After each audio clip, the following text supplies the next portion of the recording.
So we start with this torsional theory. Following are the assumptions in considering this theory. First is the shaft material is homogeneous, isotropic, and perfectly elastic. That is, we can say the deformation in shaft due to twisting moment T is within elastic limit.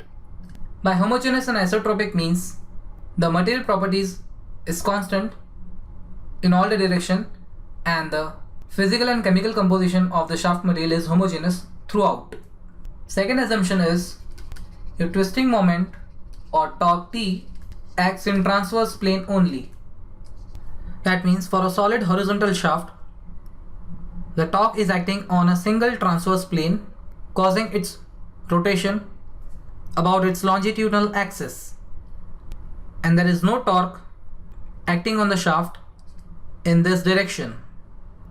Third assumption is parallel planes normal to shaft axis do not warp or distort after twisting. So we see that various transverse planes normal to the shaft axis remains parallel even after the application of torque T.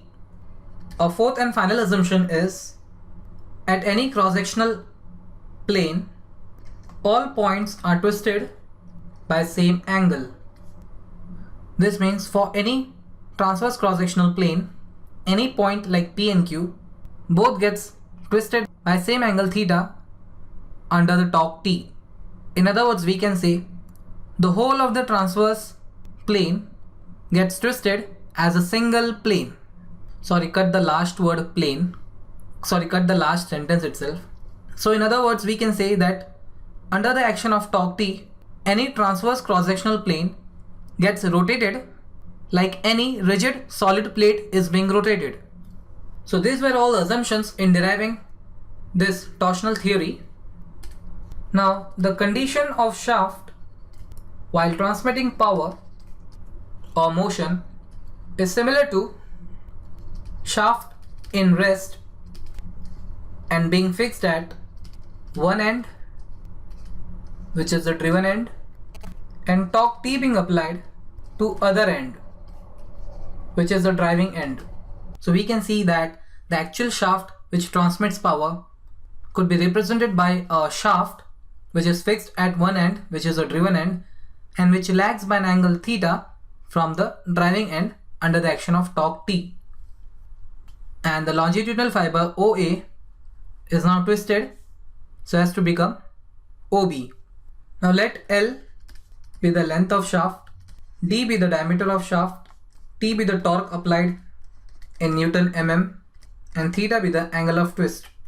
Now developing the outer surface of shaft, we get this figure where we have the length of shaft and this width is the circumference of this shaft pi d, and the longitudinal and curved fibers OA and AB becomes straight line. Now let angle AOB be denoted by phi.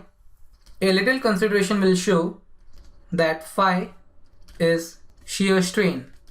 Since on any transverse plane shear stresses are produced, the deformation in that plane or in that direction will be your shear strain.